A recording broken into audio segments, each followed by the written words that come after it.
A lot of schools can look very similar. You take the logo away and it's very hard to choose. It's quite hard sometimes to talk marketing to non-marketeers. Yes. And I think that's where you guys came in really, really helpful to me. What really drives me mad, excuse me if I go off on a tangent, I didn't stop at your stall a few years ago. I thought you were Welsh school. And you can't be a specialist at everything. 7 years later, we get, where did you hear about us? And they would tick the box, London Billboard. How do you keep that customer warm all that time? They will do the marketing for you if you give them the content. Yeah. Oh gosh, I don't know how you do it without a plan.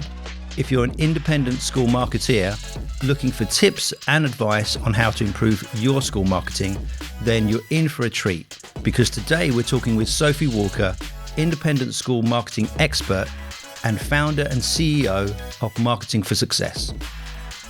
Sophie, thank you for doing this today. Really appreciate it. Coming in and give us some time. So after the 20 odd years that we've been working in the sort of independent school sector, and we've been working with you for nearly that long, we thought it'd be good to sort of sit down. I cannot believe it's that long. I know, and have a chat about stuff that's happened. But before we get into all of that conversation, I thought it would be good maybe if you just give us a little bit of background to yourself and what you're doing now. Okay. Well, I started off in the investment banking marketing post-university, so spent 10 years at JP Morgan, and then sort of fell into the independent school sector when my children were tiny. I was literally talking to somebody in the gym who had just started working at Felsted School, which was just down the road. Didn't really want to commute back into the city. So I said, do they do marketing A-level? I was thinking about teaching, or do they have a marketing department? And she was like, no. It's quite old-fashioned, quite traditional sort of school. And then literally 2 months later, she went, do you know what, we're recruiting for our first marketing manager. Would you be interested? And, that's how it all goes, isn't it? Networking in the gym. And, went for an interview, and the rest was history. So spent 17 years at Felsted School. My children went through the school, which was fabulous for them.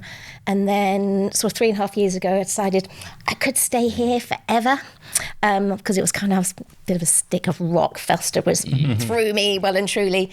But I thought actually career-wise it'd be really good for me to be challenged. Yeah. Sort of take what I've learned to different schools. So I'd spotted Royal Hospital School, followed their marketing journey, and they've done a great job. But love sailing. My second husband was from Ipswich, so it made a lot of sense, excuse me, for me to go. And got the job up there and was there for 3.5 years, or actually just 3 years, sorry. And then thought, my husband's a pilot, long-haul pilot, and he was actually struggling with the commute, although he'd lived there a long time. So we thought, let's have another change of direction, and decided to move back closer to Heathrow. And at that point, I was like, what should I do? Should I look for another school, a new challenge? And, with the children being away at university, I didn't have that same need to be in the same place. So I just thought, I've always wanted my own business. And what I've really liked over the last sort of 10 years is just sharing my knowledge a bit. Yeah. You sort of learn over the years that actually there's a lot of people that really could do with a bit of help, but just a sort of bit of reassurance about the sector. And I've been asked to speak at quite a few conferences over the years. So I thought, I'd love to do this for lots of different schools, not just one school. So I set up M for S, which means Marketing for Success. So yes, it got down to M for S, which sounds a bit like M&S, my daughter told me, but hey, it's quite a good rap brand to be like, isn't it? So so very early days, but I've got a few clients, and that's really nice, good reassurance that people are keen to have some help in the marketing arena. Yeah. And so there we are. Here we are. Fantastic. Yeah. When we work with new school clients and new school marketeers, we try to sort of work within a framework of sort of a process. And that's broken into like 3 steps, really. So the first one being a discovery phase of when you're working with a brand new school, what are the challenges, because there's probably going to be several. There's several, right? Where do you start? Yeah. So that's the sort of the first stage, discovery stage. And then the second part, the second process would be about sort of defining what the objectives are and coming up with a plan to sort of achieve those. And then the third stage is where most sort of school marketers sort of sit day to day, which is the marketing bit, which is doing the stuff, the day-to-day managing and all the tactical stuff. So we thought maybe for this chat, we could go through those stages and see how let's do that. you approach, obviously working with the schools you work with and new schools. So let's go to the beginning. So when you start at a new school, when you work with a new school, how do you sort of get in under the sort of the hood of the school and find out what the challenges are? I would say to a new school marketer, just find that data if there is any, and any research that's been done, because unless you can base your decisions on data or research, you can't really start anywhere. Yeah. So that would be my first point of call, is just see what's been done before, if anything. But hopefully some schools have done some sort of research. But, make friends, obviously, with the admissions team. That's really important. And we can talk about that too. The relationships between marketing and admissions isn't always smooth sailing. Yeah. But, you've got to work really closely with the sales guys. Work out what's working in their view, what's not working. That's what I would say. Yeah. As you sort of settle into it. When we've started new projects, sometimes there's a catalyst to change. Often, isn't there? Yeah. So it could be a new head coming in, yes. Or there might be a specific issue about school numbers or about whatever. Research. Exactly. So there's often a starting point. Yeah. But I didn't know if you had any. If you walk into an environment where there's no data, I mean, have you done sort of paid for data, like folks like MTM Consulting, for instance? Yeah, those there sort are of quite guys. a few companies out there, and MTM are one of the ones that I have worked with. But I think there's probably 4 key pieces of research that I would look at, along with your sort of day-to-day sort of sales inquiries, conversion data, and obviously retention data is really important. If you're losing pupils, that's going to be a bit of a trigger. But I would firstly look at, where are your customers coming from? Where are they now? And where have they been in the past, and what are your future inquiries looking at? See if you can get some postcode data, and the companies out there like MTM who can do that for you, and then they map that against sort of Experian, those types of demographic data. Exactly, and they profile the types of people that you're going to get in, and then they can map that against they sort of look how well you're saturating markets and whether there's room to go for more of the same thing, or whether there's pockets that you're not quite saturating it. So I found that really, really useful. Also really good to do some perception research. How are people perceiving you? Yeah. And you could do that yourself. Yeah. Equally, I think it's quite good to get an independent to do it. And there are quite a few independent people that out there who can do that for a school quite cheaply. Yeah. But you're looking at your current customer base and also your prospects to see how they're perceiving you. Yeah. And that's what we can talk about Felsted, because I think that's where the trigger came when we started working with you. And then there's the non-joiner research. So again, quite good to get an independent to do that, because I think customers are more honest if they're not talking to a school. And a lot of the time it is financial, but sometimes there can be other triggers. It might be a competitor school that's offering something different. And then the last thing, which I think is really, really helpful, particularly for going through a rebrand, is the parent satisfaction. Yeah. And again, there's a company in the sector who's really good at doing it, and they benchmark you against your competitors, which you can choose. So that really helps define how your parents are seeing you, where you're doing well, perhaps where they want you to invest in the future, and that can be quite telling. I think from our experience, that some schools don't have the opportunity to sort of do. No, and 4 seems quite a lot, but actually, if you plan that in over a 4-year period and then do it on a cycle, it then doesn't seem too bad. Just put £1,000, £1,500, whatever it is you've got. Put that into your marketing budget. Research is key. And how do you, so in some places where they may be sort of restricted for budget at the time, and obviously you can maybe suggest out of all those bits of research which was most important. You could run a little focus group yourself. You could do that and just, perhaps get your parent group together, although they tend to be a little bit biased and they're sort of really brought in. But you could use them, or you could just select randomly, email out and just say, I'd love to get some feedback. And most parents are quite keen to do that, even if you do it online, to make sure you include boarding parents if you're boarding school. And just get some feedback themselves. You could meet in the local cafe and just say, really need some help with this. Could you sort of tell me how you felt when you saw the brands, when you saw the brochures, how your customer journey has been? And actually you can get quite a lot just by talking.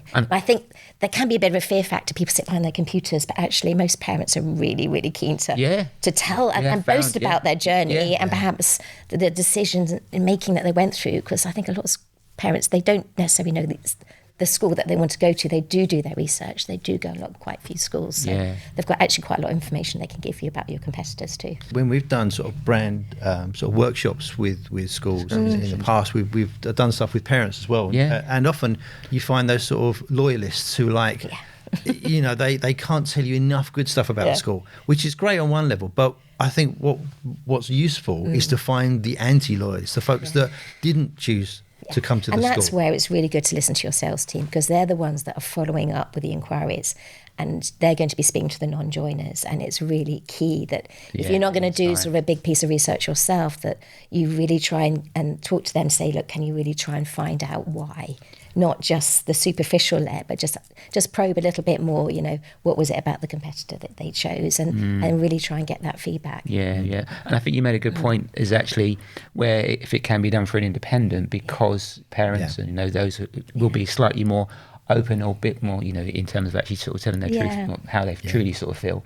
Where they may be, if they're sort of loyal to the school, that they're not sure they want to share everything, because, and that's you know, obviously you try and get those bits of insight to help inform how you're going to go sort of forward with that sort of decision making. But yeah, I think it's this, if schools, if, you know, marketeers have the opportunity to sort of do a bit of research at the beginning, any of those should hopefully, you know, provide some insight. But we've spoken to schools before where they have done that research, and unfortunately it's lived in a drawer. Exactly. What's the point in doing that? So it's one thing doing the research, and there's one thing getting the data, but then it's what do you do with it? What do you do? I think sometimes it can be a bit intimidating. I think that you go, okay, I've got all these stats, but what does it actually mean? How do you interrogate it? What is it actually?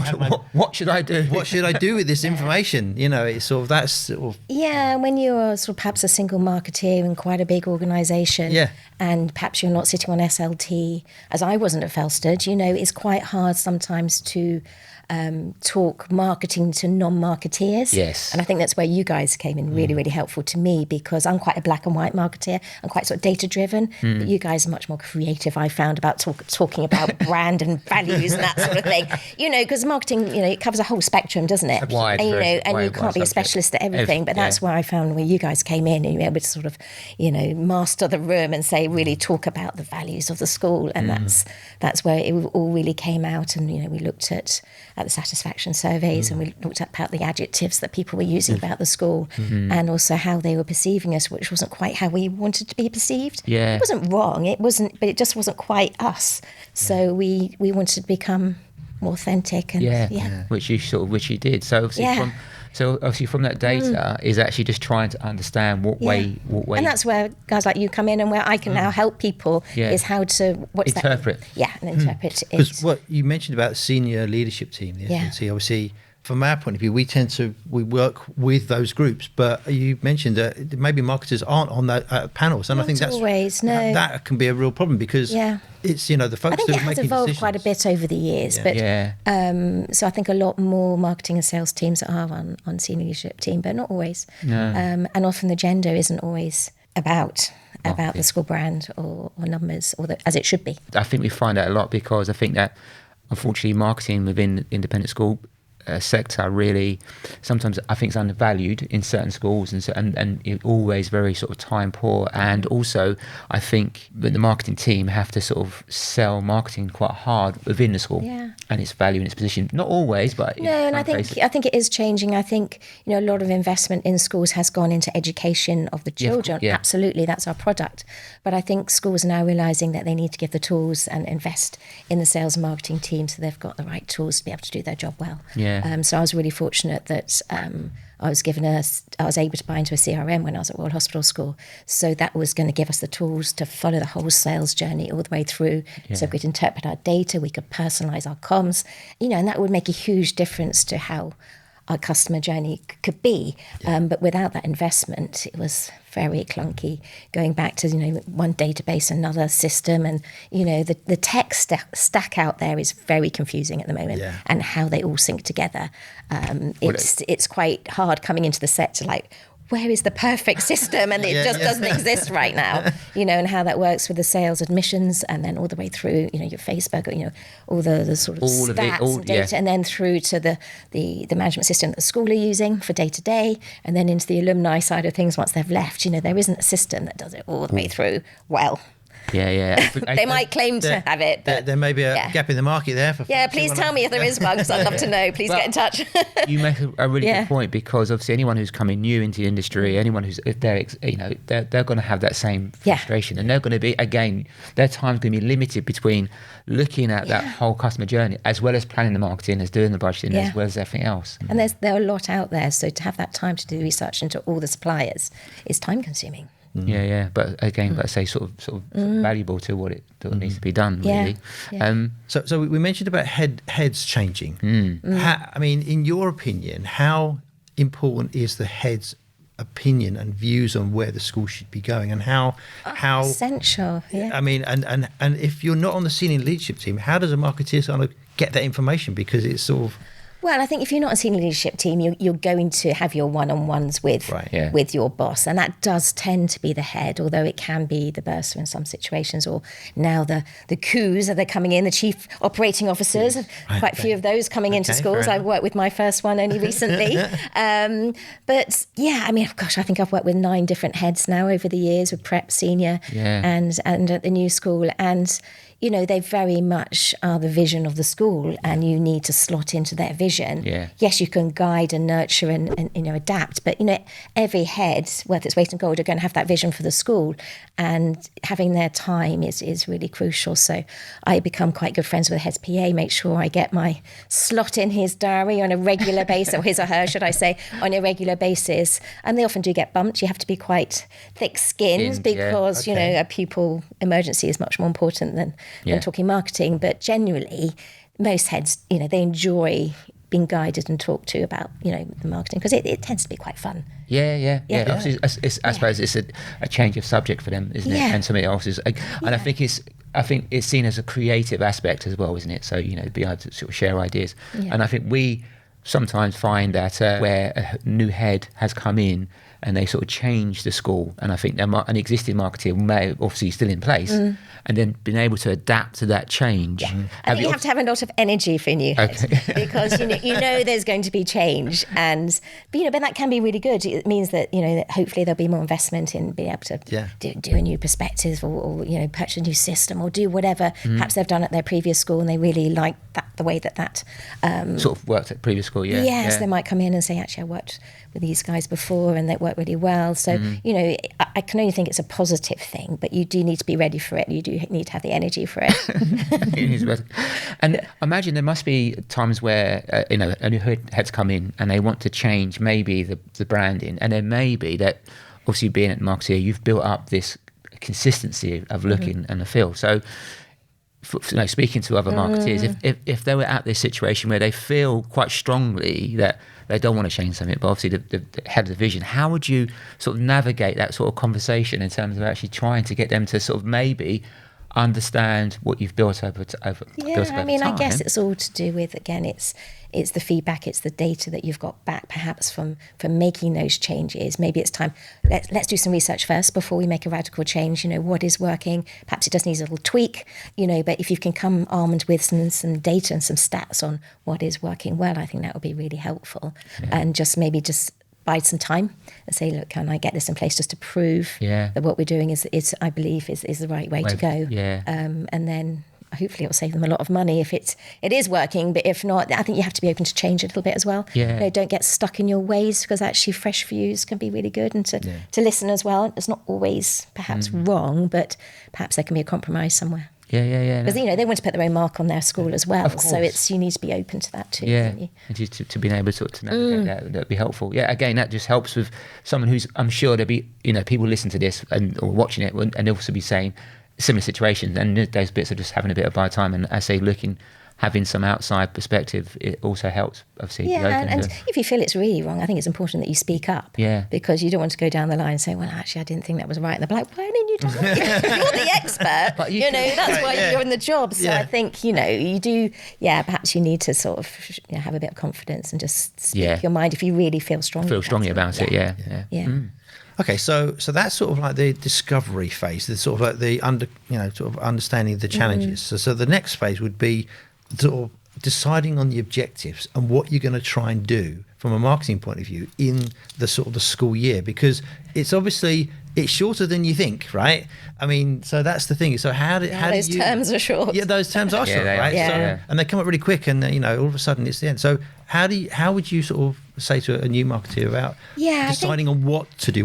Because some objectives may be short term, and then some may be longer term, like changing a brand or changing, how you feel about a school is a bit longer. Yeah, I mean, you can go back to obviously that first stage. Obviously, schools, for example, international students, COVID changed a lot of that, and a lot of schools have adapted to obviously that sort of revenue not coming in, but then obviously those markets are back open again.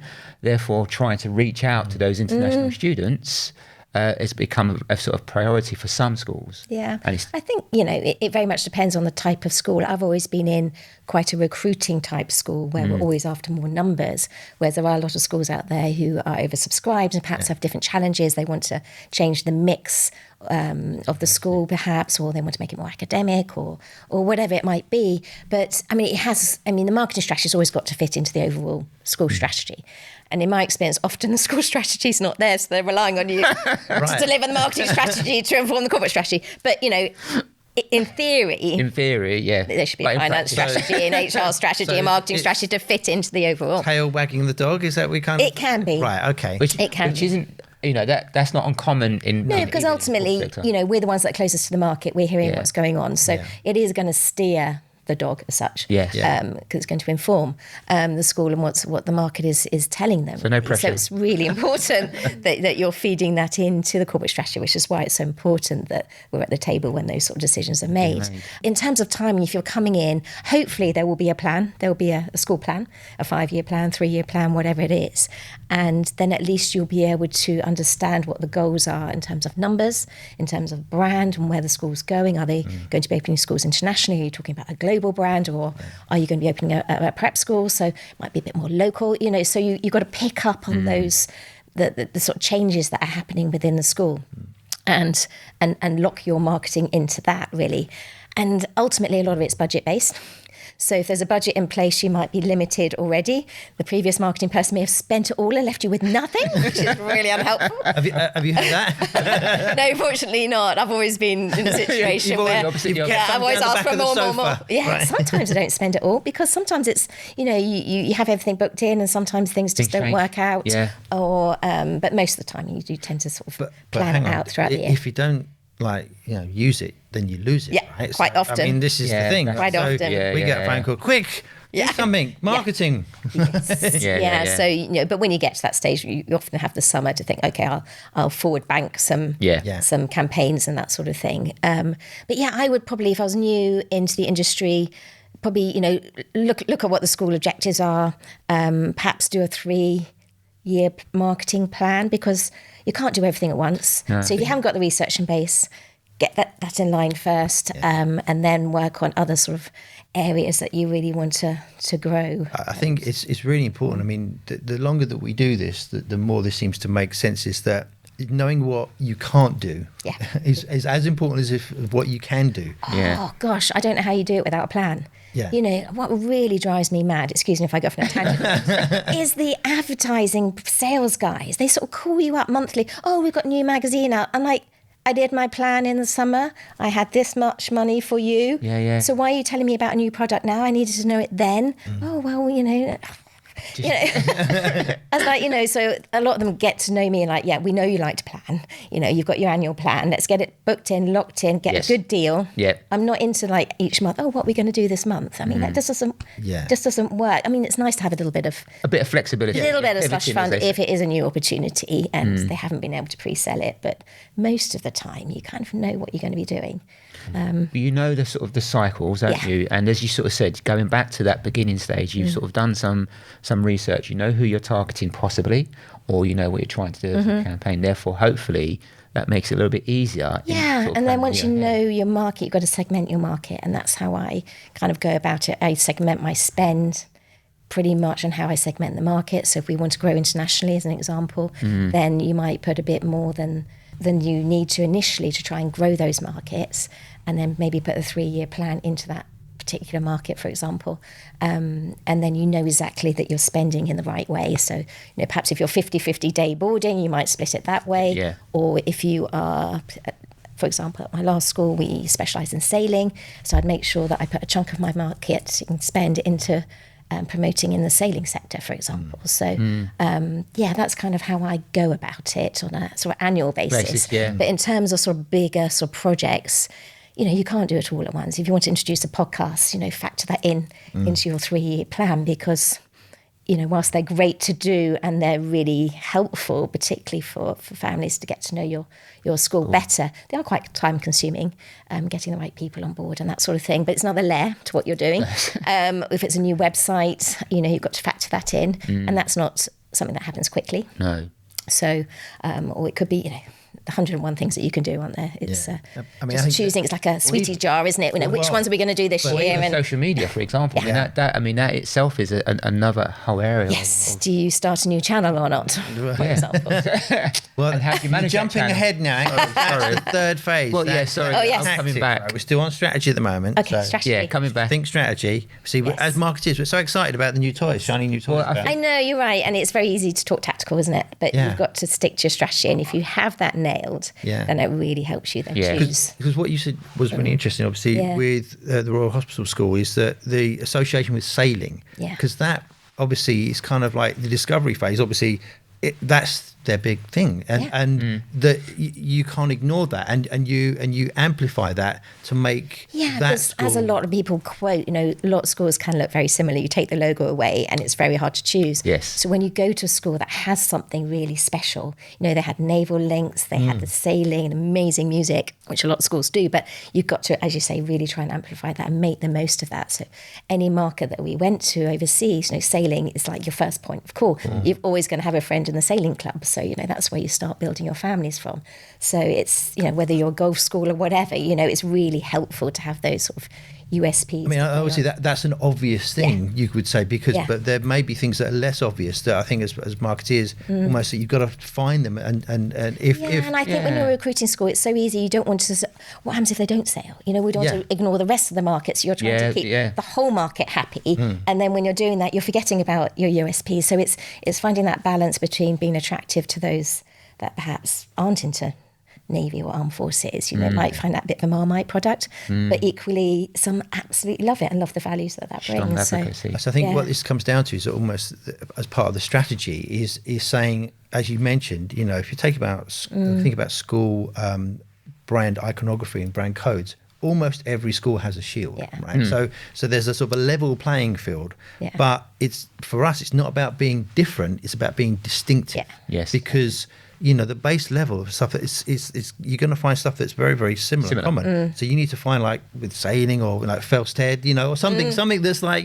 something that captures someone's imagination. You can really build on that, something distinctive to amplify for the school, and then you riff on that. Well, I say you mentioned it with Felsted about the perception, and you change that perception over time to sort of be authentic to the school. Yeah, and we thought it was actually really good. But when we did the perception research, people didn't really know what colour we were, because the uniform in the prep school was maroon.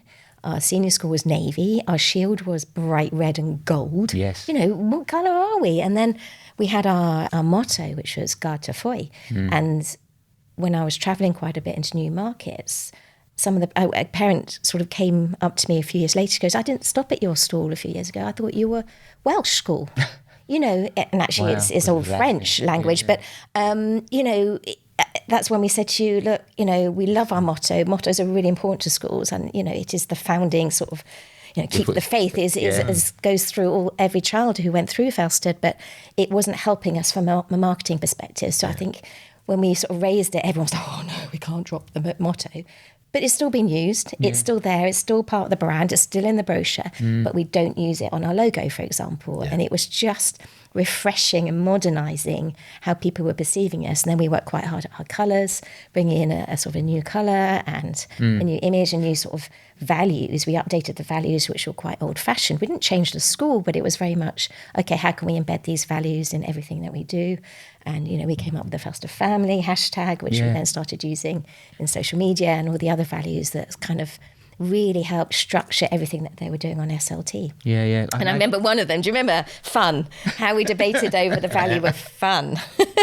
But values are always such a contentious subject, aren't they, in terms of actually what they mean to people and how they're perceived. But I think they're important to have because it goes back to those sort of authentic aspects that you can sort of build on. And I think it's an area where, when you sort of go through that process, you open a sort of a can of worms. But once you get to a point where everyone agrees on it, but more importantly, understand what it means to the school and what it means to the sort of parents. You can't make them up, can you? They have to be authentic. Yeah. But equally, you could steer it towards perhaps a way that you want it to be, to grow as a school. Yeah, because I imagine there'll be a lot of sort of marketers listening who will be in similar situations where the perception of the school maybe needs to be altered and changed and understanding. And it doesn't matter if you're new or into the position or an experience, that always comes up because, I think parents now, they've sort of grown. They're sort of they're sort of commercially minded. They're up to speed. They're going to see through it, aren't they? If it's not true. And I think that's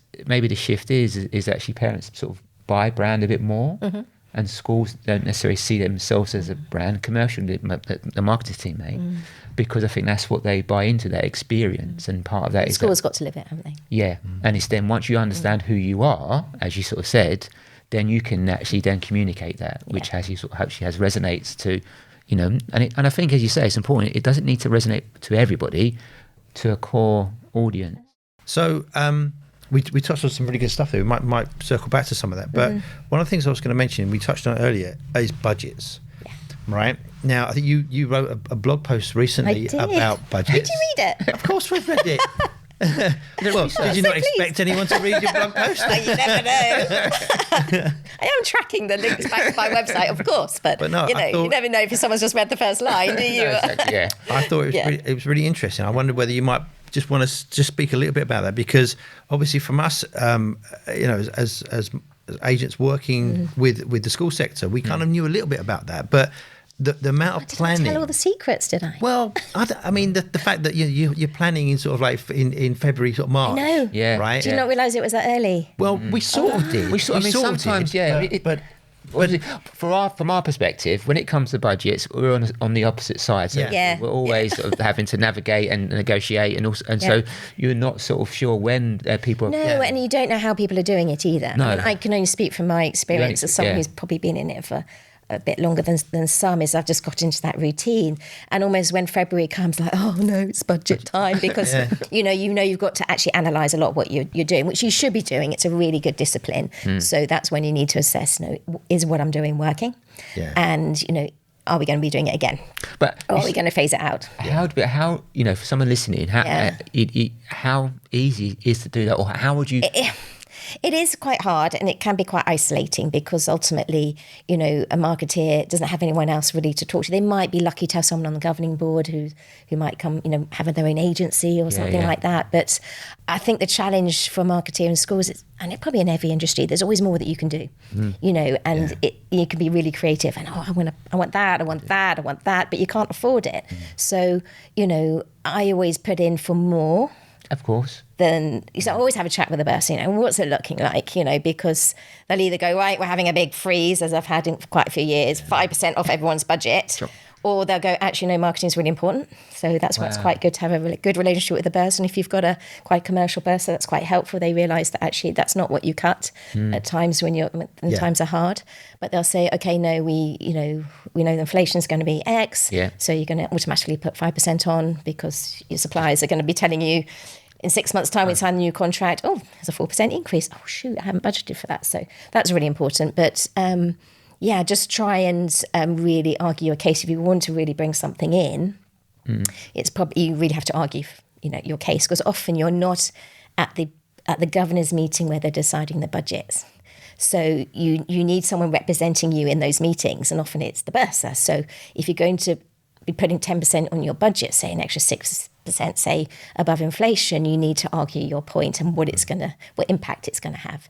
And ultimately, if it's going to have an impact on numbers, that's quite helpful. Yes. And if you've got some evidence of that, or if you really think it's not going to happen, or you really want that thing, what am I going to cut in order to have that thing? Yeah. So lots of what a lot of marketers have been doing it, is just reducing the print. A lot of schools used to spend a fortune on print advertising. So it's obviously digital, it can be a lot cheaper, and you get the feedback straight away, you get the analysis. So yeah, that's kind of how I go about it. Yeah, because obviously it's you're trying to get a budget together to spend in the next. So it's sort of. I know it's really early days, and then you don't know whether you've got it or not until the May. So even though you're working with suppliers, say, yeah, I put in for it, but actually I don't know until the May. But you might be able to say, yeah, because I'm going to drop that other thing. Yeah. But whatever that other thing is, you've got to phase out. You've got to phase out, yeah. So kind of what you're saying is every school, independent school marketing needs a crystal ball. Yeah. Or some sort of time machine. So Can we do that? We've got both of those. Yeah, we've got both of those. But then other people might not be. They might sort of fly by the seat of their pants a bit more, and there's a budget there, and they don't know what they're going to do with it, and they'll make a decision in September. So yeah, it is really hard for suppliers. And I think that for certain things, I mean, for bigger projects like brand projects, if you're going to do something, you need to sort of factor that in. So then. We've worked on school projects that have taken literally years. Yeah. Because there's been a sort of an incubation period of we think we're waiting for a new head to start. Therefore, that we need to make sure they're on board with it. We know we've got to change. We've got to do it. So it can take It takes a long time. Quite a long time. I'm learning that now myself.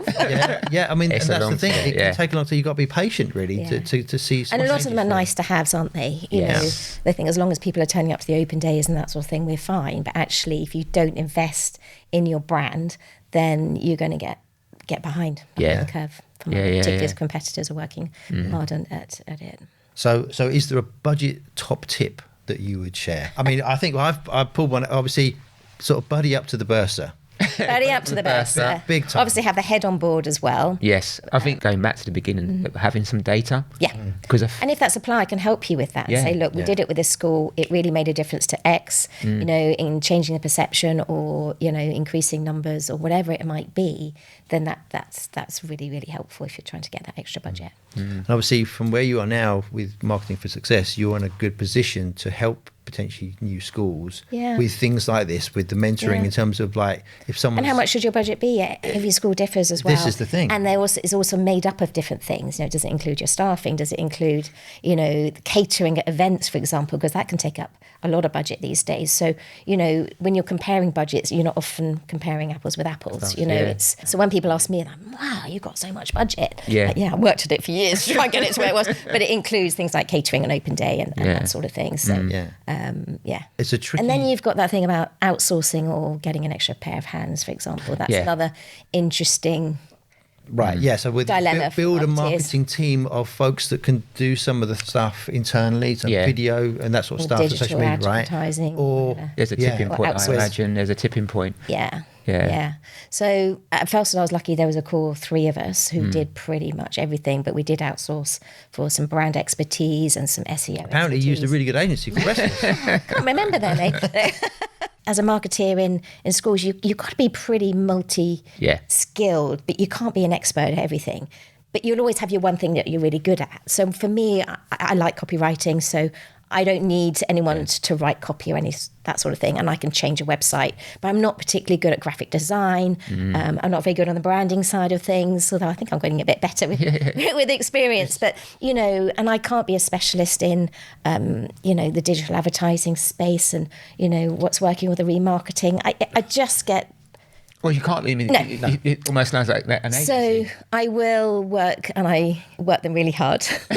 As a few might, you are listening to this, I do demand quite a lot because I don't want to be bamboozled by terminology. I really need to understand what it means. Yeah. And that can be easy for people to do. Yeah. And also, you want a partner, don't you? You want someone that you can rely on and trust when it comes to that, because you want them to deliver on that aspect because you're focused on other things. And I think a lot of sort of marketeers sort of could be similar, where they're multidisciplined, they wear many hats. Yeah.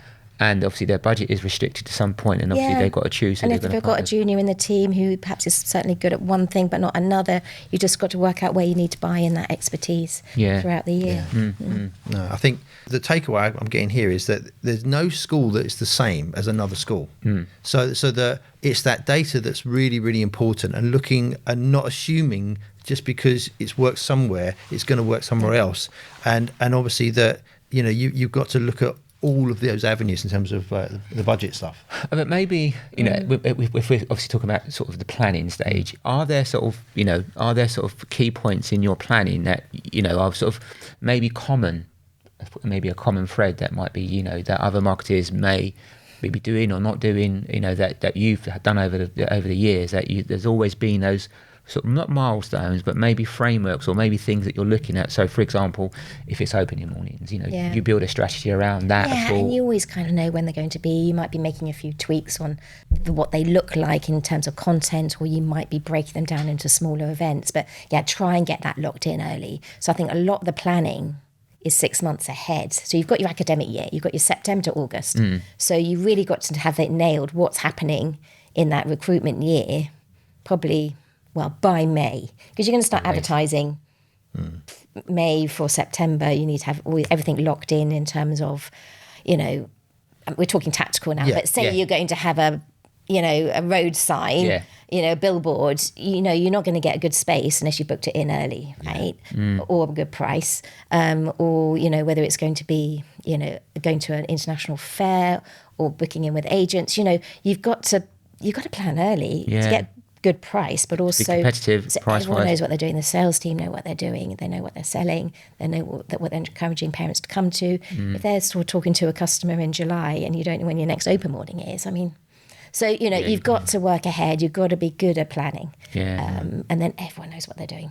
Makes life easier, doesn't it? You want to get that locked in into the, you know, the calendar. School calendar is really important.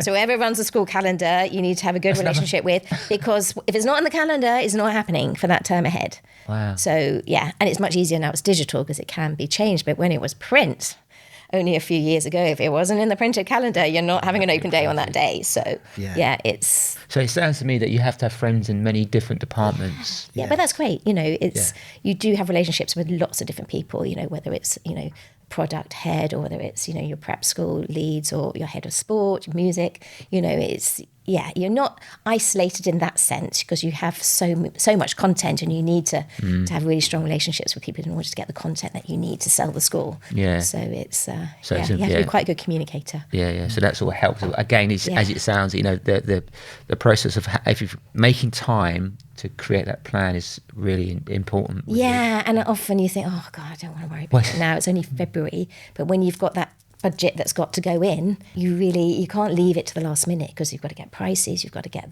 the data, you've got to get the testimonials to get it into your budget. So once you're in it for a while, you're aware of what can be done, and then you think, oh, actually, that'll be good. I'll start thinking about that perhaps for next year. And that's why it's often a slow burn for suppliers. Because often budget isn't just sitting there, it's already been allocated. And again, I imagine that there's a sort of framework, but I imagine, is there any particular tools that we'd use? It's Excel, Word, it's just sort of like... I wish there was. I've often gone and knocked on the person's door. Is there something I can use? Is there not a gap in the market? It's just like another one we've identified. It's Excel for me, but I have how I segment it down the left, and then I have the year, you know, from September to August, so I know what's going to go out when. A lot of it is a chunk. So if it's a big project, but you know, if it's digital advertising, I know when I'm going to peak it and when I'm going to lower it down prior to events and that sort of thing. So that's how I do it. But I'm sure there are other people out there who perhaps have found a better method that syncs in with accounts and. Possibly, I don't know. Well, if anyone knows of a system, send us a stamped addressed envelope or write in or whatever. I don't know. But you know, I think I did do a blog post about the budgets. You know, I can help people just to set up that template and start thinking about it. And because you know, a lot of people can be quite phased by that, particularly if they're not very numerate and how does it all work. And you know, it's simple. Now you're going on holiday. How do you set your budget? You know, you've got this. You know, how are you going to break it down? What are you going to spend on trips? What are you going to spend on food? You know, it's just breaking it all down, really. So last question or topic about sort of strategy is about the idea of doing sort of tactical sort of short-term stuff and then longer pieces, which may be sort of brand stuff. How do you decide where or what to do? Because there might be stuff that you go, actually, we really need to do a piece that changes perception about the school because we've got to counteract something that's negative that's happened or whatever. But there's also the stuff that's short term, right? Even down to, you know, something like a CapEx project, that you need to put a lot of resources into to promote this new sixth form block or whatever. And often those things are forgotten about. Yeah. That you need to spend a bit on marketing to promote a new product. So they're introducing the IB, for example, or BTEX, or there's a new building. Often the marketing is not input into the budget at all. So you have to sort of find it. Or summer school is the classic one. Yes. Sell the summer school. Oh, right. Well, have I got any budget? No, you've got your marketing budget. And when do they ask you to sell the summer school? Is it like May time or something? Yeah. Well, yeah. I've had some short run-ins over the years, put it that way. But that's what keeps us on our toes. But I think that's where it's really crucial that you do... You have a close relationship with the head and the bursar, so you know what's coming up. Yeah. But I think, God, to answer your question, I think when you look at your budget, you're always going to have sort of that 20-30%, even maybe a bit more that you spend on brand, which is your website, your prospectus, those sort of things which are selling your overall sort of values of schools. Perhaps your podcast might fall into that. Mm-hmm. You could argue it either way, and then you've got your more tactical things, for open days, events, travel, that sort of thing, which you can sort of move around a little bit more. Does that answer your question? It's a very difficult question to answer. I know, and then I always have 10% punt money. Okay, this is interesting. Yeah, okay. And that's one thing. I had a boss for a very short time. He didn't last long. But one thing he always said to me, and actually I really like it, just if you're not sure about something, but you've got a bit of a gut, just save a bit of your budget for that. Yeah. Okay. Yeah. Almost like trust your gut instincts. Yeah. Okay. Yeah. If it's something new, another school hasn't done. I think, we did that with Unify, with the personalisation, done it with TikTok, and a few other things. Just sometimes just save a bit for that. Because you're in I suppose it's a very competitive market, isn't it? Yeah. And everyone has the same access to the same channels, and it may be a case of actually doing something a bit more creative, a bit distinctive, as we were talking about, and being remembered. I think being remembered for that aspect. And I think TikTok is a fine example of that, of Felsted. It really made Felsted stand out in the school sector, not probably for reasons that they wanted to really stand out for, but it did put them on the map in a sense, not particularly with the customers, but more in terms of the sector, and that all helps with recruitment and everything that flows on from that. Well, we've strayed into the tactics territory, the day-to-day marketing. Yeah, so this is the third level. So this is the bit that most marketeers have the fun with. Yeah. But I suppose these days there's so many different channels that a school marketeer can use to hopefully get a message or meet the objective. It's how do you navigate that? How do you not jump on the bandwagon of every new toy, every new sort of marketing thing that's come out, and be diplomatic to stick to your guns and say, well... And also FOMO. Well, fear of missing out, right? Huge, isn't it? Because if another school just started to do something, there's a temptation to say, we've got to do this too. Particularly when the head says, they're doing that, you need to do it. But you've got to go back to your strategy and say, but that's not what we've said in our strategy. There's no point in doing this because it doesn't actually... Yeah, and also having your barriers up. I mean, I have been very guilty of this in the past, perhaps not saying no. And I think that's the hardest thing often for marketeers is to be strong and say, actually, it's not part of the plan. I don't have time for this. What should we drop instead? Yeah. I work with a fabulously creative head who was always wanting the new idea, really creative, and sort of took you along with the ride. But equally, it was just like, I was just drowning. I can't do it all. But this is the thing, you see. We've come across, school marketeers that literally don't have any time to think. No. They're just like from one thing to the next, and it's. How do you get anything done? And often they're high achievers. They're wanting to make a difference. They perhaps come in from a corporate world where they've had bigger teams, they've had specialists in different areas, and that's half the fun of it. I think you asked the question earlier. For new marketeers coming into the sector, it is fabulous. I came in from JP Morgan where I sort of specialised in direct marketing for a bit. Then I was, in the events team for a bit.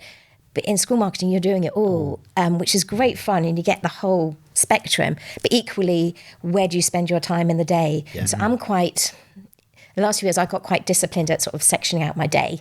And I had to do that because otherwise you just got distracted. Yeah. If you start editing your website, you're going to be there all day. So, I was quite strict with my time, but I learned that I had to be, particularly when there's a lot of meetings going on. And particularly if you have, I ended up being in charge of the admissions team as well. So you're spending a lot of your time in management and then you're not doing as much and then things aren't moving. So I think... I would encourage marketeers to be strong. Otherwise, you're going to be working 12 hours a day, and you're there. Most marketeers are there all holidays as well. I think often people think that we just term time only, but it's very unusual these days for marketeers. Their team might be part-time or term time only. So often they're working on their own if it's the lead is full-time. So it can be really, really hard. You need to be able to get some help or buy in the help, or perhaps get a junior or, a school leaver. I've had quite a lot of success with just having people for a year.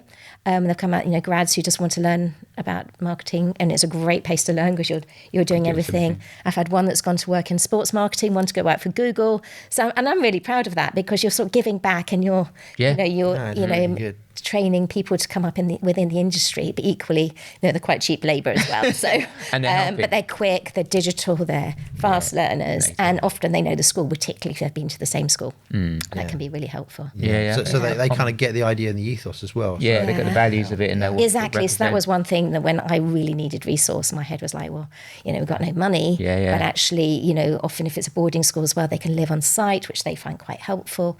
And I think 5 years ago we were paying them 10,000. I think you have to pay a lot more than that. I think it's more like 18 now, but it's you can get a lot. Look, obviously they're talented as well, aren't they? I mean, that's the thing. It's a sort of resource, and it works both ways. And it's just sort of being able to pivot and actually again. And they're going to be the ones that are going to be embracing AI, TikTok, and all the rest. So it's I never thought I'd be the pioneer with TikTok at my age, but it's amazing what you can do when you have to. AI. Obviously, but you saw something and went, okay, this could be an opportunity here. No, I didn't. Okay. No, it was the other way round.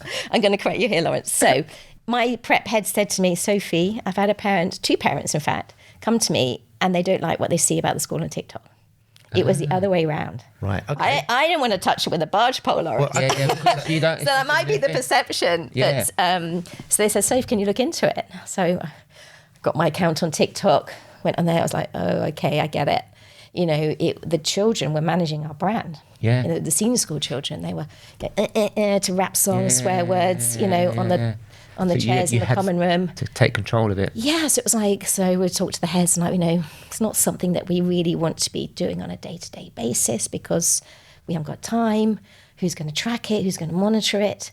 So we did actually go out to an agency for this one just to get some advice. And it was only a small sum, but they came back and said, actually, you do need to manage your brand. But this is how I think you should go about it. So that's all we did. They just gave us almost the confidence just to say, you can do this, guys. It's not hard. Look at all these other businesses that are doing it. You just need to have, and this is advice for schools that don't think they can manage it on a day-to-day basis, but just have 8 stories on there that reflect your brand. So we used our brand values and did a story that reflected each of those. We did a soft launch. So we didn't declare, we're launching it and just had one video on there. We kind of did one a week and then we launched it. So we had 4 or 5 on there that reflected our brand and kind of went from there. And then actually, because the following was really good and people were really enjoying it, we're like, we can do it. We're good at this. And because video was evolving, 3 or 4 years ago, we then realised the value of the videoing and actually, being much more authentic now. So actually, if you're doing a video that's perfect for TikTok, actually it's perfect for a reel, it's perfect for Facebook story, and actually you can be really smart and clever if you get a good idea and content. It can go across lots of different. So actually, it kind of flipped, and actually the way we were doing it actually made our lives easier. And then at my previous school, we used all the TikTok videos for the year to then have our end of year video. So it was useful for other things, and then we could use it on YouTube Shorts, which is often a channel that's forgotten about, but it's also really, really highly used. 60 seconds, and then the short form video is just really, really popular, isn't it? And it can just be used for so many different things. Little short snippets for sport, to sell music or whatever, and very engaging. I mean, I think video over the last sort of 5 or 6 years for schools has really come into its own. I don't think there's any school that we've come into contact that's not using video in some way, but And yes, it's lovely to have the really well scripted brand videos, but you don't have to spend a fortune on it. No. Authentic stuff. You literally need your phone. And Simon Jones at Bonjour is really good. Yeah. His videos, if you haven't seen them, folks, look him up because he has some really good tips on just how to do.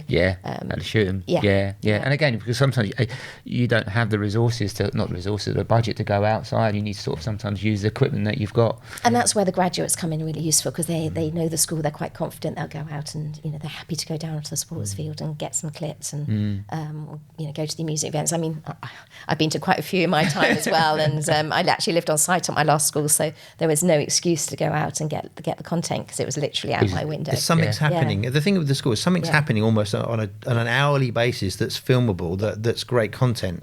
And if you can, as you said, if you have that thought process in your back of your mind of, okay, what are the stories I want to tell about the school? What are the associations I want to impart? Then you can tailor those sort of stories and narratives with the videos that you take.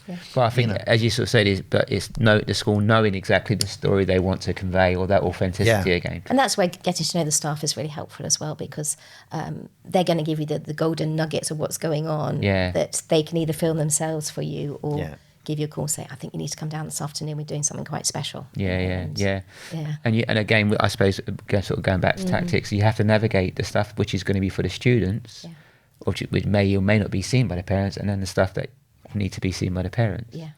And deciding how you sort of... particularly depending on the age that you're recruiting for, because, at sixth form, then often it's very similar, or, the parents understand that actually that is you marketing towards the children a little bit more, but if you're, selling a reception or a nursery place, then it's... straight to the parents, and sort of trying to captivate that, because we always find that, sort of intakes, the sixth form's always, it's always a tricky part because they're trying to then sell to the student, and the student's been there for some time, and therefore the upsell. It's hard to sell. It's a much sort of hard to sell, and they want to see the school in a different light. So we sort of say that you just have to. And really tough and all through school, like Felsted was. If you join the school at 4, and then to keep them going all the way through the school, we spent quite a lot of time upselling at each phase. We split the school into 5 phases, as you know, because we had 5 different brochures. It was quite complex at the time, but actually really, really important that every few years we were then reaching out to the parents to sell the next stage, to keep them engaged, keep them informed, because it's very easy to be lazy and think that parents just know. But they don't. They need to keep being told, at this phase, this is what happens. These are the more opportunities that the children get. They get to do more leadership things. They get to join the CCF, for example. And they forget about that because they knew about it when they joined. But, it's a long time if you're all through school. I think you need to keep that's interesting because part of the sort of the marketeer's role is to keep reminding folks of stuff that they think they might have forgotten already. That's the trouble, is that we assume so much that, of course I know this, so therefore. Good point. You think you've done a post on it that year?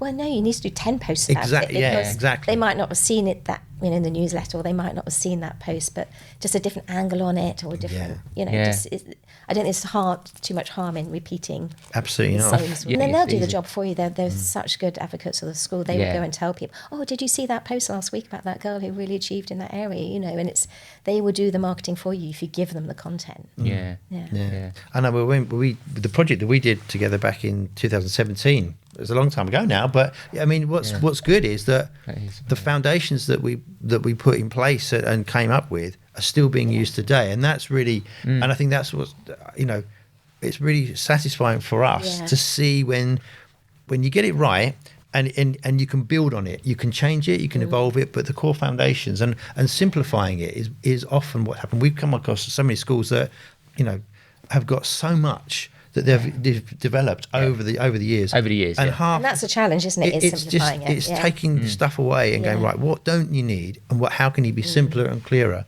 with your messages? And even down to the apparel, obviously changing the logo to make the logo simpler meant that it was easier to print.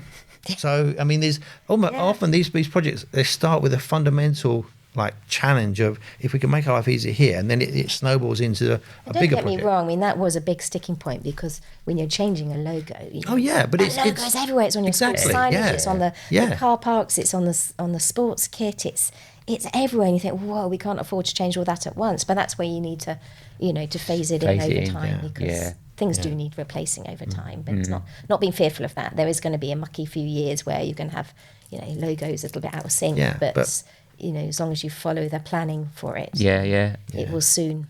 And I know obviously even with schools we're sort of currently working with, they're going through that phase now, obviously. And what's nice about it, you've sort of at the beginning, but obviously time on, you've seen how that actually sort of those foundations have sort of come through. As you say, you go through those sticking points, but the outcome outweighs what was the sort of pain and the heartache that was going before, to a point where you have a bit more clarity. And I think schools are sort of recognizing that they having to strengthen their sort of visual identity.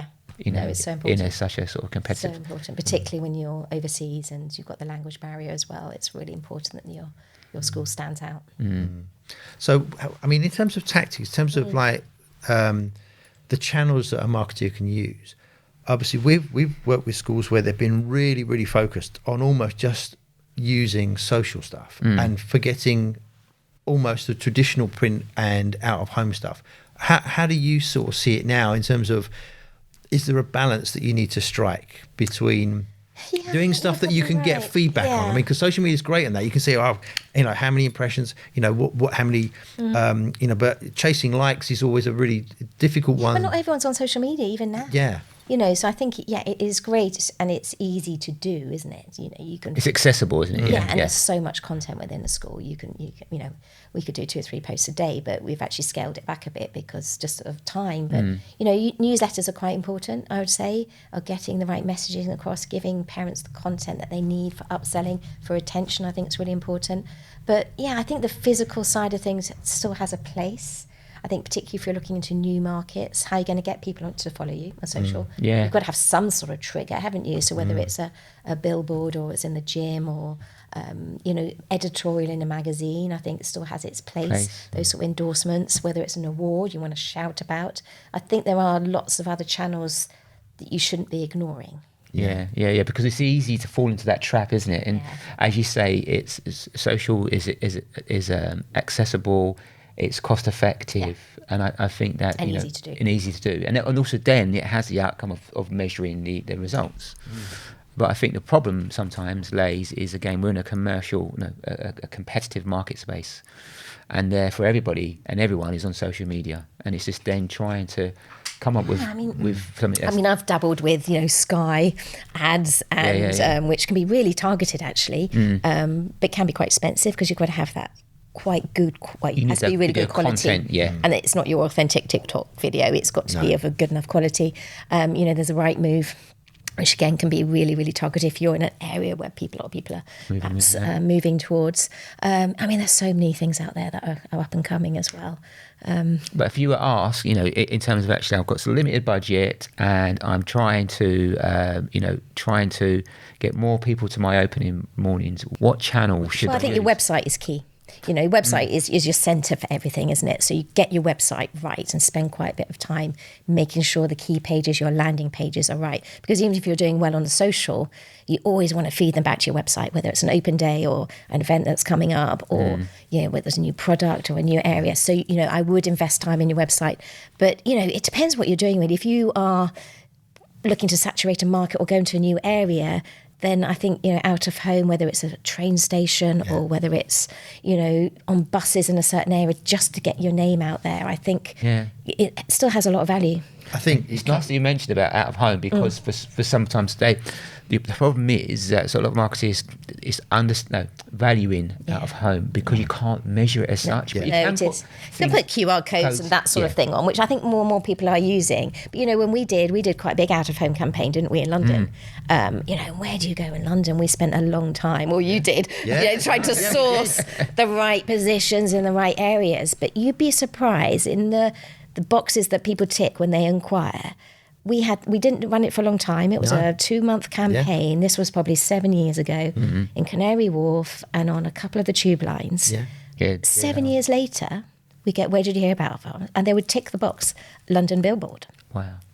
So you're sowing the seed. It might not be straight away, But this is the thing. This is building the brand. The sort of like the 60-40 rule, or the 95-5, whatever. If you're not in a town, both the schools that I've worked at have been quite hidden off the beaten track. Yeah. You wouldn't pass them if you were driving. You wouldn't see signs to them, necessarily. True. So you've got to somehow get into people's... awareness. You need to create awareness, that brand awareness, and the fact that you can't necessarily always do it on those social channels. And I think for some marketers, listen, they may be in a school where they've done digital marketing, and they may not have had the opportunity to do it out of home. But it's interesting from your perspective, from your experience, that you're saying there is a job that it does, depending where you choose to pick it. And it might be a case that they might be looking at their budgets next year, and as you sort of said, maybe leave some budget to the side to do something that you've not done before. Yeah, I think it's like that brand building, which is what out of home is really good at, because it stays in your mind. That we will say the best search engine is not Google, it's here. Because if you see something and remember it, you're probably likely to then tell somebody else as well. 60% of your budget should be brand building, and 40% should be activation. And as you sort of said, so they can sort of, because if you're not making people aware of the brand, but then that comes back to, as you sort of said, is actually, well, within that brand message, what are we conveying? You're not sort of, it's not a hard sell. It's more I suppose what's authentic to the school, and then go through that process. Because again, what it does is actually that's building reputation, which is brand in itself. And as you identified, Felsted, it's important that you make sure that's aligned to the school's ethos and values. Absolutely. But easier said than done, though. Much easier said than done. Especially when it's not immediate. Yeah. I think that's where you got to, school marketers have got to be confident, stick to your guns. That you've got to, like you said, that those parents, came back, and remembered it 7 years later. And that's a long time, because some school marketers might not even be in the job by that point. And we say this is that, you kind of like, you're building something. You're building it for the future. You're building for something. And that's one thing I feel really strong about being a custodian of the school. And some of these schools are so old. We did the 450th anniversary when we were at Felsted. And, you don't want the school to fail on your watch. So, it's not about the immediate wins often. It's about investing for the future, making sure that the school survives beyond your life, you hope, because they're amazing places to work, amazing places for children to be educated at. And it's nice that you say that, because sometimes they forget. I imagine that when you're in working, you forget, as you say, it's nice to take a moment out and just to sort of to remind yourself, because obviously we say easy to get caught up.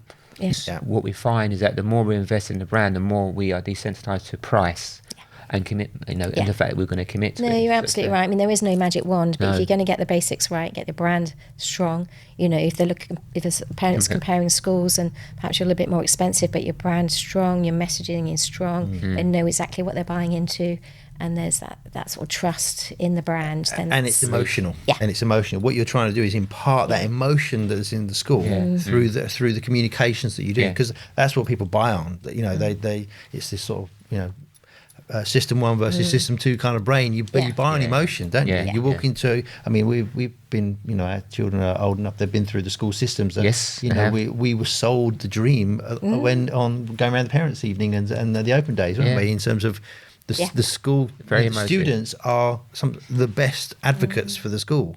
It's a very emotive decision-making process, But we know that marketing won't fix all those problems, in terms of what's going to be changing. But it's in your day-to-day purchasing, don't you? Whichever supermarket you go to, what car you buy, what clothes you wear, you are influenced by brand. Well, most of the time. No, you are, and it helps. And I think that, I say schools are slowly evolving to that, and others are sort of quicker than some other schools. But I think it's important that they say that's going to be a key aspect that you just need to sort of build in the next sort of and there are people out there to help. There's people like me, there's people like you. So if you are stuck, you're not quite sure which way to go, then I would say reach out. Well, I mean, we've covered the 3 sort of areas now. I've just got a list of kind of a few questions. One of those was actually about that. So in the last 20 years that you've been doing this, kind of what's had the biggest impact, you think, on school marketers in terms of things that have changed? What have you? Where'd you start? I mean, do you know what? When I first joined 20 years ago, I had a 5-page website and many as 5 pages. A filing cabinet of inquiries, paper inquiries, and a printed newsletter. That was it. That was it. Yeah. That was it. And pop. Wow. And look, I mean, Yeah. it's changed And beyond recognition, yeah, really, isn't I mean, it? the whole digital transformation within marketing has just been massive. And I remember going to a conference probably about 7, 8 years ago, and I was delighted to be sharing the stage with Sir Anthony Sheldon, who's, you know, the god in education. He just went, digital, digital, digital. Wow. And we were like, yeah, we kind of knew it was coming. And that was almost his speech. And they sort of walked off with his cloak, and it was just like, but he made his mark, you know, and how true he was, you know, it is. I mean, look at even the delivery of education now, and how so much of that's gone digital. But also just the way we're working, everything, you know, has turned digital. Yes, there's still value in print. I think that's coming back a bit, and the balance is returning. But, you know, I think for school marketeers and any marketeer, you know, the skills that you've got to have, you've got to be quite techie, you've got lots of systems, you've got to try and sync them all together. It has changed massively. Yeah, Wow. It's almost beyond recognition. It's not this, you know, if you were to sort of, you know, with the skills and I guess that's probably one of the things I'm quite proud of. I hope that I've embraced it as I've gone along. I've always been quite a pioneering spirit. I like to adopt new things. You know, and we've got AI on the horizon, so I'm quite keen to work out how that can help us, because, you know, as we say, there's such a juggle to do everything in really small teams. If we can find some time savers along the way to help us, and I think some of the tools out there at the moment are going to be really, really valuable. Well, I mean, you're talking about personalisation. Obviously, the Felsted was the first school to implement that in terms of prospectus brochures. And that was else, really exciting that, you know, you brought it to us and said, you know, this is happening in this industry. What about you guys? Yeah.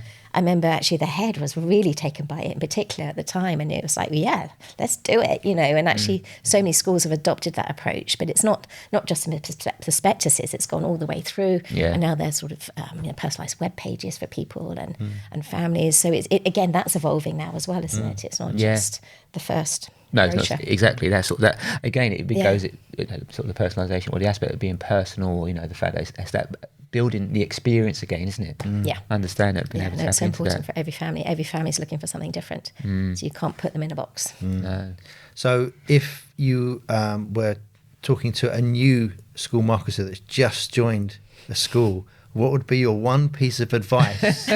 Do you have one piece of advice, or do you need like half an hour? But well, I would say lucky you know, because, you know, you're going to be doing it all. Yes. You know, if you've come from a bigger company, which often, you know, school marketers, they often fall into it because their children are at the school and they think, oh, this will be a piece of cake, you know, term time only. I can pick the children up from school. Just say, you know, just pace yourself. You know, there's a lot to be done, and, you know, try and get into the cycle, try and find that research, listen. Yeah. You know, take some time to go to the industry conferences. I was really surprised when I joined that there was one. So AMKIS was really, really valuable to me, just that annual conference, going to listen, going to network with other schools. It can be really lonely out there, particularly, you know, going to any new sector can be hard, but there are a lot of seasoned professionals out there. Equally, I'm here if you want to help. I can be a mentor. Just embrace it all. Keep learning, keep embracing change, but get the basics right. It sounds like there's a lot there.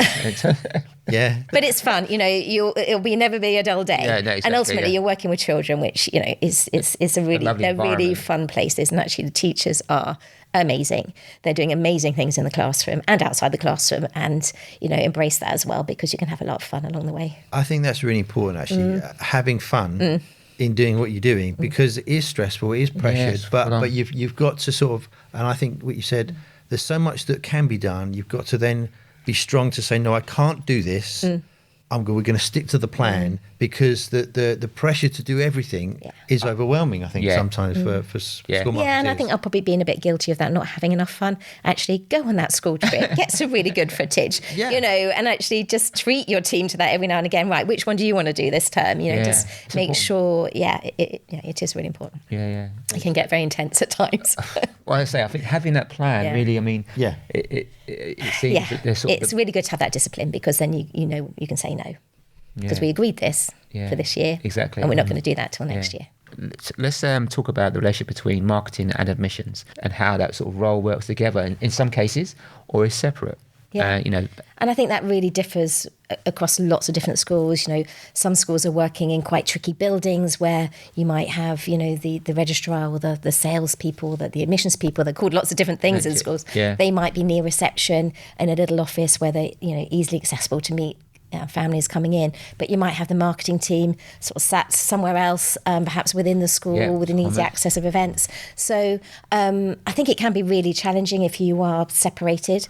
I've been in different schools where we've been in one room, and I think that's really valuable, particularly from a marketing perspective, because you're hearing the conversations, because I don't know whether you've ever experienced being in a sales room, but often when phones go down, they like to talk about it. Oh, this is a great family, they live wherever, that, this school is not doing very well for them, and you're picking up market intelligence all the time. So I think if you can be close to your admissions team, if you're a marketeer, or if you're doing both like I was, it's really important to be hearing those little anecdotes day in, day out about what's working, what's not, or, they couldn't find this information on the website. Well, that's ding, ding. Yeah. Okay, you think it is easily findable, but that person hasn't been able to find it. So, that gets you thinking, perhaps we need to do a post about this, or they've just called up, how did you hear about us? Oh, we saw the sign when we went past Tesco's. So it's really, I think it's really crucial that the marketing and sales teams are working really closely together. And I think it will probably end up going a bit like the university sector has done, where you sort of have more of a recruitment angle to it as well, because a lot of marketeers are doing sales work as well. Like you might see marketing personnel going to fairs and that sort of thing abroad, or you might have them going to do some of the senior school fairs. And then there's a lot of crossover, a lot of them, sometimes marketing is running the open day, but it could be the registrar that runs the open day. So every school is different. But I think if you need to work really closely as a team, I think it really helps if you've got a lead that's bringing everyone together, having regular meetings, right? What's the planning cycle, always looking ahead to the next event, the next sort of recruitment phase, so everyone's in sync with each other, and that the sales team know that you've got adverts running wherever, so that when they get the calls, they're not surprised, because there's nothing worse than that happening. Oh, are we? Are we in Waitrose car park? The last to know, Yeah, so I think, and it can be very easy for people just to get on with their jobs and not communicate and give those sort of valuable bits of feedback and what's going on. Really. I mean, in sort of corporate marketing and sales, the model is kind of like a sales funnel. Yes. So you're creating awareness, and you're funneling that awareness into a funnel. Yeah, for a process. And then you're hoping that prospect goes all the way through to the funnel, comes out the end and turns into whatever it is you want to turn them into. And I think if it's a simple product, you've kind of got that purchase and then marketing are done. Yeah. In a school, you're always reselling. Yeah. And you're recommunicating, and you want to keep them there. They're buying every year. Yes. So marketing is sort of involved all the way through, and events, and telling the story, and the stories, the events that are happening. So, you're every stage, and then when they leave, alumni, you've then got to get them involved, and they're coming back in to tell their stories to inspire the next generation. So it's really, there is not a stop point. No, there isn't. It's continuous, isn't it? It's like And that's why, again, dare I say it, but that's where you need that plan, because you've got so many. I say, if you're targeting, you still got the alumni, you still got the parents. And that's why development often included, alumni development into the marketing emissions sort of arena, because they're so useful to marketeers and the sales team as well. Particularly if you're going, I keep talking about an international market, but if you're going there, you don't want to be going there blind. You want to know, have you got any former pupils there, former staff who can help network and market your school for you while you're out there. I mean, when we talk about the sales pipeline, we often talk about there's going to be holes in that pipeline where you might get a prospect of a family that's dropped off. And it could be something simple, like you mentioned, a landing page, or they can't find the information they want. And you kind of lost them at that point, and they've dropped off. And that's where you need to know, and that's where you need the CRM tools that are out there, which not many schools have. But we were really lucky to implement at RHS, so you can see where your customers are dropping off and be able to hopefully re-engage them. Because that knowledge is vital, because then you can go, okay, we can plug this hole and get more people and keeping through them the pipe. warm. I mean, often parents will perhaps, particularly if they're old pupils, they might register their child, up to 10 years in advance. Yeah. How do you keep that customer warm all that time? All that time, yeah. So you need to have Long that cycle. communication strategy in place. Brand building. Yeah. It's doing. Yeah. Well, it's that. And in that time, they'll have lots of competitors, trying to get into their space, and you've got to be. Well, like the point you made about the advertising over 7 years ago, people still remember it. It's it must have been great Those creative. touch points are really important. It was brilliant. Well, we've come to the end of our chat because we've covered all the things that we said we were going to cover. I think, for me, I think when we listen back to this, there's going to be some fantastic advice that you've given to folks watching and listening who either new to the marketing space for schools or been doing it for a long, long time. Obviously, Marketing for Success is just kind of starting out, so you're available to Yes, I've got a few mentor. clients, but got some capacity, so really happy to dip in and out of schools, to mentor, to help, do a marketing health check, to, whether it's updating a website, I've pretty much done it all, so really happy to support marketeers in any way that they feel that they can't get to something, but actually, I can either work with you over a long-term period or, a short period just to help you, even if it's helping you find the right supplier to doing something, or you just want to interpret your values or whatever. I'm here to help. Fantastic. Well, thanks ever so much for doing this today. Yeah, no, it's been brilliant. Yeah, It's been great to catch up with you guys and reminisce. Really, I think also what we've actually achieved over the years. Yeah. I think that definitely. Insightful bits of information that you sort of shared, even to a point of the outdoor advertising, for someone who hasn't done that before, or new, or even someone who maybe not new, but maybe has not done that. The understanding how that may or may not work in that instance just gives them, something else. So hopefully, I'm sure there'll be loads of bits that people will just sort of take up little takeaways, which would be, very helpful. So no, it's been very good. Thank you. Thank you. Yeah.